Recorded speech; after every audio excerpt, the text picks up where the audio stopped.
ஆராய்ச்சி எவ்வளவு வளர்ந்திருந்தாலும் நம் முன்னோர்கள் இம்மண்ணில் வீரத்தோடு ஏற்பூட்டி ஊர்கூடி அன்பான உறவுகளோடு உழைத்ததை நம்மால் மறக்க இயலாது.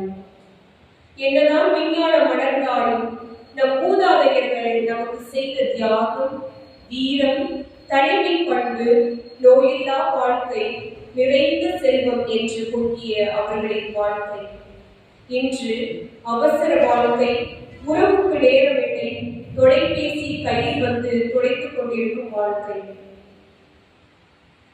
சற்றே பாதை தெரியாமலும் செல்ல வழி தேடிக்கொண்டு மனநோயால் மடியும் மனிதர்கள். இவர்கள்தான் நாம் வாழ்க்கை பொங்க உடலினை இயந்திரமாக்கி, உழைப்பினை உரமாக்கி, வியர்வையை விதையாக்கி உயிர் கொடுப்பவர்கள் நம் உடல் உழைப்பாளர்கள். இம்மங்கள நாளில் நன்றியை உள்ளத்தோடு இறைவன் நமக்கு செய்த எல்லா சகல நன்மைகளுக்கும் நன்றி பெருக்கோடு கூடுவோம் இத்திருப்படியில்.